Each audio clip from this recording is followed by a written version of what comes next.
আসসালামু আলাইকুম। ওয়েলকাম করছি সবাইকে আমার চ্যানেল থ্রি সিস্টার কিচেনে।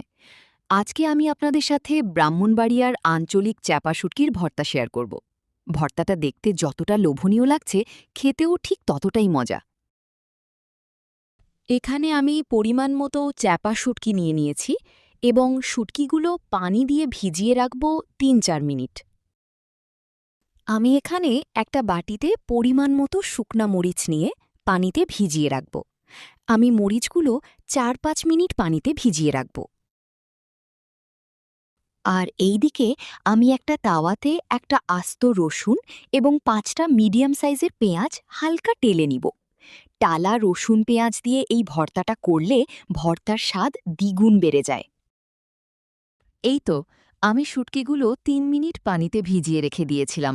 এখন খুব ভালোভাবে পরিষ্কার করে নিব, যেন শুটকির গায়ে কোনো ময়লা না থাকে।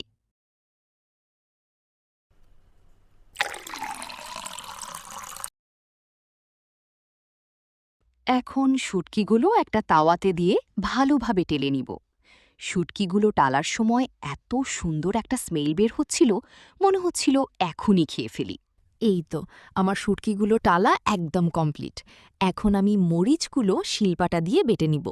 বাটার সুবিধার জন্য হালকা একটু পানি দিয়ে নিয়েছি মরিচে। আমি মরিচগুলো এমনভাবে বেটে নিচ্ছি যেন মরিচের আস্ত অংশ বা মরিচের কোনো দানা না থাকে। একদম মিহি করে মরিচটা বেটে নিচ্ছি।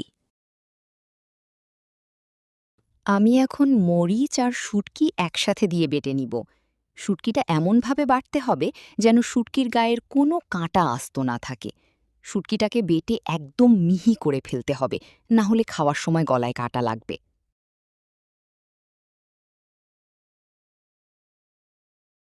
এই তো, শুটকি বাটা হয়ে গেছে। আমি এখন এর মধ্যে টেলে রাখা রসুন দিয়ে বেটে নিব। এর মধ্যে আমি আরও দিয়ে দিব টেলে রাখা পেঁয়াজ। পেঁয়াজটা দিয়ে হালকা বেটে নিব।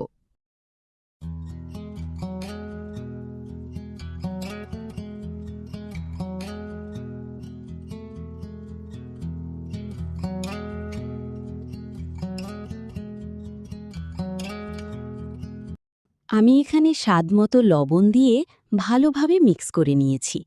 যারা যারা আমার চ্যানেলে নতুন আছেন সবাই চ্যানেলটা সাবস্ক্রাইব করে দেবেন। আর যারা রান্নার পছন্দ করেন, রান্নার ভিডিও পছন্দ করেন, তারা সবাই একটা করে লাইক করে দিবেন। আল্লাহ হাফিজ, সবাই ভালো থাকবেন।